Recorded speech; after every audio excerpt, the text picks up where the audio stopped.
வானம் வரும் மேகம் வரும் கூட உன்னோடு நானும் வந்தால் என்னடி அம்மா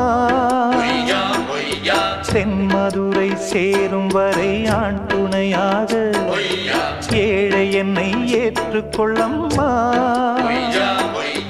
ஓடாத கிளியே தனியாக ஏதேனும் நடக்கும் தவறாக ஊர்கெட்டு கிடக்கு பொதுவாக ஒன்றாக நடப்போம் மெதுவாக காலடி நோக நாலடி போக பாதையிலே பூவிரிப்பேன் நானே புது ரூட்டுல தான் நல்ல ரோட்டுல தான் நின்றாடும் வெள்ளி நிலவு இந்த ராத்திரியில்